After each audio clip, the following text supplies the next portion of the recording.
Are you ready to future-proof your sales career? In this episode of Two Tall Guys Talking Sales, Kevin and Sean unpack the 4 essential skill sets that AI can't replace and reveal why the real threat isn't the technology, but the sales rep who knows how to use it better than you. You'll hear how top performers are reclaiming their time by automating low-value tasks and doubling down on high-impact strategy. If you're serious about staying relevant and accelerating your revenue generation, this conversation is your next must-listen. Welcome back to Two Tall Guys Talking Sales with Kevin and Sean. Kevin, how are you? Let's get into the subject for today. I recently put out a blog post on my blog, and I also put that same content, essentially the same content, into our B2B sales lab, which we'll talk about a little bit maybe at the end of this podcast. But I wanted to get other people's reactions to it, so I thought that was a good place to have in the B2B sales lab where we can talk about issues that affect sales. The issue that I want to bring up here in this podcast is all of the naysayers, all of the doomsayers that are talking out there that are saying there's going to be massive layoffs due to artificial intelligence. And while I'm not going to argue with them per se, because I think there are some jobs, there are some people that are going to lose their jobs because they can be replaced by artificial intelligence. But I have said many times, and if you're listening to this podcast for a while, you probably have heard me say, you will not lose your job because of AI. You will lose your job because another salesperson is using AI and they just beat you. You lose all the orders and they win all the orders. And that's going to cause your boss to say, you're out of here because you're at 0% quota. And we all know that's the fact of life in sales. We have to produce. But I read an article that I thought was very interesting, and I wrote this up a little bit in my blog. I put it out on LinkedIn. Once again, I put it in the B2B Sales Lab. And it talked about, the article that I read talked about 4 rules that said that if your job needs one of these 4 rules, then your job is probably safe, especially if you need multiple rules, or if your job matches multiple rules. The 4 rules, I'll just do them real quickly, are hard to automate skills, deployment-related skills, scarce or high utility skills, and number 4 was skills hard for others to learn or replicate. So let's just talk about what the definition or what the skills or the capabilities that are needed for each one of those skills that the author talked about originally. And the hard to automate skills were things like emotional intelligence, complex communication, judgment, organizational, political navigation. Gee, doesn't that sound like enterprise B2B sales? The deployment-related skills was identify opportunities for automation, configure workflows, oversee integrations. Man, that sounds a lot like sales ops to me.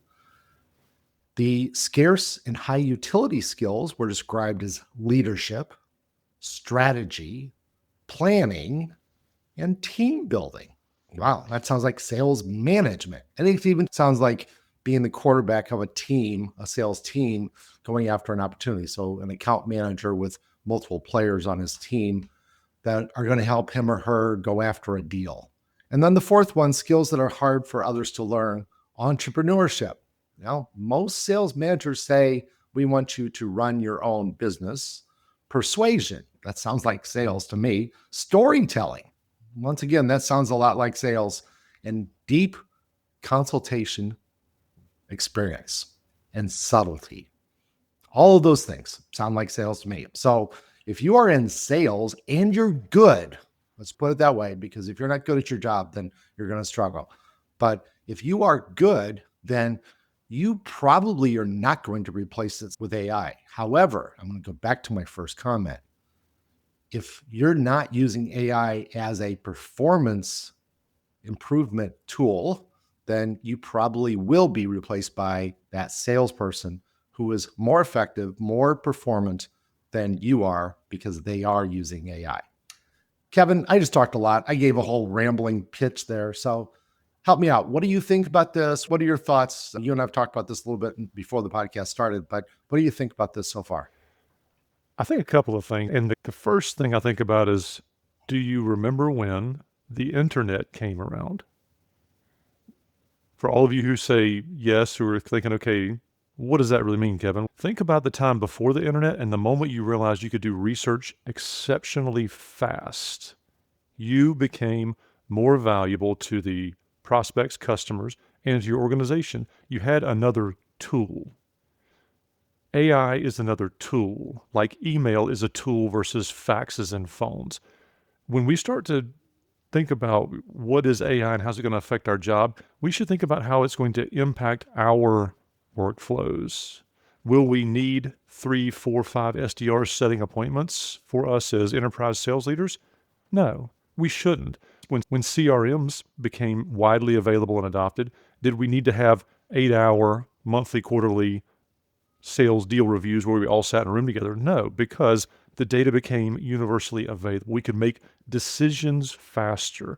Now, the sales leaders who didn't hold high accountability on their teams and the sales leaders who didn't adapt and adopt CRMs, they were challenged to evolve in this new sales environment.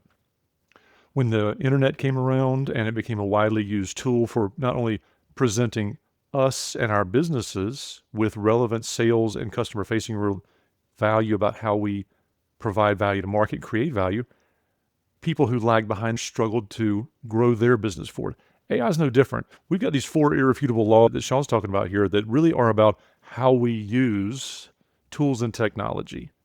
If we're not using tools and technology, we're not evolving as salespeople. So it becomes absolutely apparent that we, as salespeople, leaders, business owners, people who think about how we're growing our organizations, to think about how we're using tools that are commercially available to help us grow. If we're not using these, we're actually derelict in our jobs. And let that sink in for a moment. If you're not using AI or some technology, you're not doing your job. You're an underperformer. Now, for all of you out there who are type A high achievers and high performers, I just hit you in the gut by saying you're underperforming. So don't let the conversation stop here. Think about how you can quickly adopt AI in your practice. Now, I'm not talking about uploading your financials and asking AI to solve all your problems. I'm talking about what can we do to enable your team to sell more faster?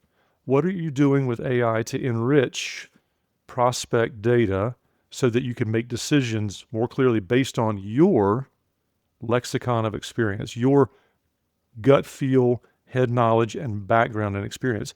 These are the kinds of things that Sean's talking about there. You've got a substrate of high value skills that with more data and insight, you can make decisions faster. This becomes the springboard for you to launch your team and yourself into an AI-enabled sales organization. I think that was a great encouragement conversation that you just did there, Kevin. So thank you very much. Do you remember when the internet started?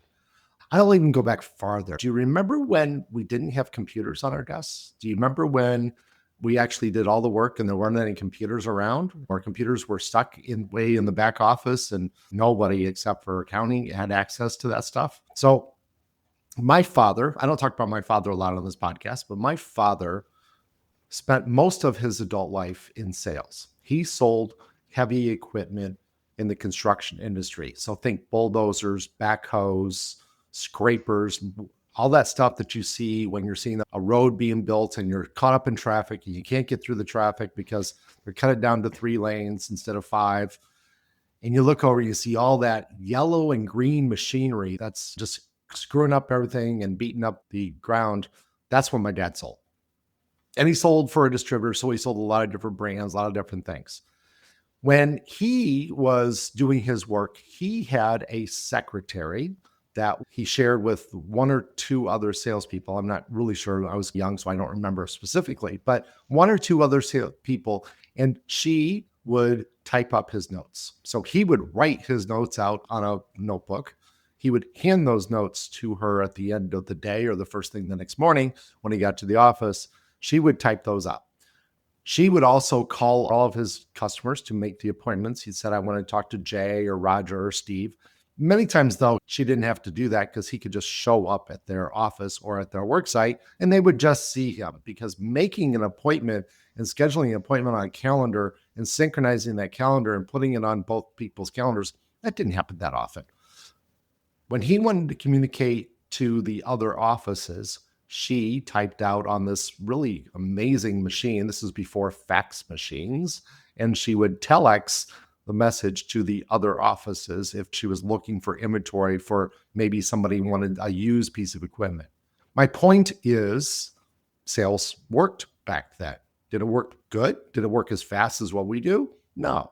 And when the internet came around, when personal computers came around, everybody was like, wow, salespeople are going to get laid off. No, there's more salespeople now than there were back when my dad was selling. The reality is we use the tools that we have available today. He used the tools that he had available to him at that time to be effective, to be productive, to work on that. So we have new tools that are available to us today, brand new tools that did not exist 3 years ago. It's time to take advantage of those tools.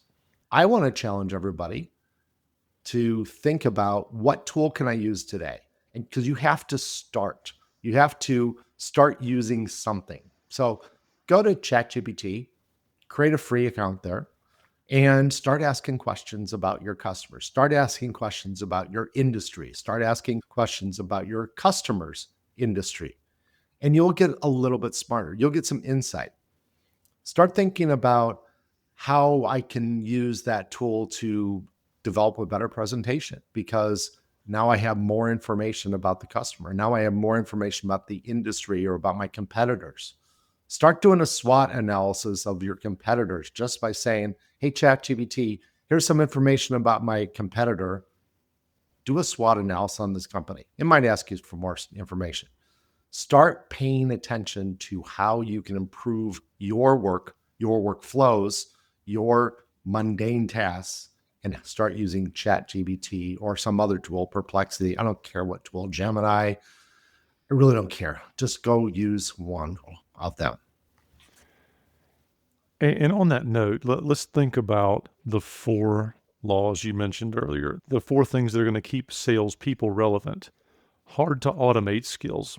Let's turn that phrase over instead of saying, what are the hard to automate skills? Let's say, what are the easy to automate skills? This will help you as a individual producer, a sales leader, a business owner. What are the easy to automate? What are you doing repetitively that a machine could do for you? Think following up on anything. If you put the word follow up in front of the task you're about to do, that's probably something that can be automated or workflowed. Deployment related skills.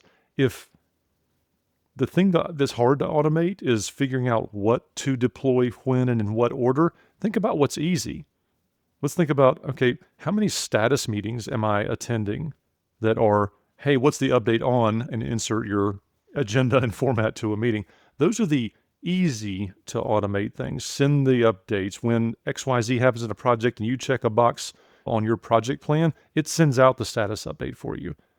Scarce and high utility skills are hard to automate, like leadership and developing, concocting, and vetting strategy. If that's the hard thing to automate, the opposite of that is some of the execution tasks, not all of the execution tasks. Notice my language there, some of the execution tasks, because as sales people, leaders, and organizational builders, we have to find more utility in our day. So if we are stuck in, here's my 35-step process of X, Y, and Z, we need to evaluate that process against what could be automated or workflowed or AI enhanced. Anytime you put the word research problem or research solution into your mix, that's an AI tool and task that is ripe for the picking. Your team, regardless of age, we should be training our team to look for opportunities to weaponize our time. Let that sink in. Weaponize your time, because your time is your greatest asset, but it's also your greatest liability. When you have high utility skills, meaning market facing, very valuable, if you are in possession of those, your time is being squandered and you're actually working at a lower rate by working on tasks that should be automated. If you want to create security in your organization, if you want to create security in your customer base, think about how you can serve them better, not more, better. More is actually the enemy of excellence. So you can grind and churn out more emails in a day, but serving someone better means serving them more effectively. So thinking about that as a high utility skill and gaining back your time is a key use or application of what Sean mentioned in these 4 areas. The skills that are hard for others to learn, this is the pinnacle here. So as we crest our 15 minutes here, think about the skills that are hard for others to learn. This is your commercial value. As a sales leader, the skills you have were built on experience. One of my favorite terms is your lexicon of experience, your Encyclopedia Britannica of life that you have brought to bear at this table of sales leadership. If your early career, you can plug in all the prompts that says, teach me about X, Y, and Z. But the nuance of the skills that are hard for others to learn, paired with your high utility skills of wisdom, discernment, and strategy, make your company more valuable to the market because they're time tested. They're not theory based. They're actually time tested. So as you're starting this journey, and as we leave and you hit the eject button from this 15-minute conversation and look out at the world you're stepping back into, think about what you can do differently today than yesterday. Think about what can be automated in a way that helps you be a more effective leader and a more effective service provider to your customers. Your utility is not in AI freemiums. Your utility is in how you're creating value by having more of your brain and knowledge market accessible so that you can be a better leader, a better service agent, and a better practitioner of our sales profession. We're going to be good and we're going to be okay. It's up to us to start that journey to being a better organization. And with that, we're right here at the top of the 15-minute timer. Thanks for being with us. And as always, happy selling. We hope you enjoyed this episode of Two Tall Guys Talking Sales. If you want to know more about how to improve your sales acumen, if you want to improve your sales performance, if you just want to be better, and if you think you can help others, then consider joining our peer community where we have salespeople, sales leaders, sales managers in a group, helping each other, solving problems, helping each other get more deals, helping each other be more successful in their careers. If you're interested in that, consider taking advantage of our private peer community. Go to b2b-sales-lab.com. Once again, b-sales-lab.com. Look forward to talking to you, and as always, happy selling. What a powerful episode. Today, Kevin and Sean gave us a compelling look at how AI isn't the end of sales. It's the evolution. One of the most eye-opening moments was Kevin's take on weaponizing your time by identifying low-value, repeatable tasks that machines can handle, freeing up your day for high-utility, strategic selling. It's not about working harder. It's about working smarter with the right tools at your fingertips. And if there's one thing you should do today, it's the actionable advice Sean laid out. Pick just one mundane task and replace it with an AI tool like ChatGPT. Don't wait. Your competitors aren't. The sooner you integrate smart tech into your workflow, the sooner you reclaim time, sharpen your messaging, and outperform your quota. If you're looking for more ways to level up your sales management, value selling, or revenue generation strategies, reach out to Sean or Kevin. Contact details are in the show notes. Better yet, join the B2B Sales Lab, a thriving community of sales professionals and leaders helping each other hit targets and grow stronger together.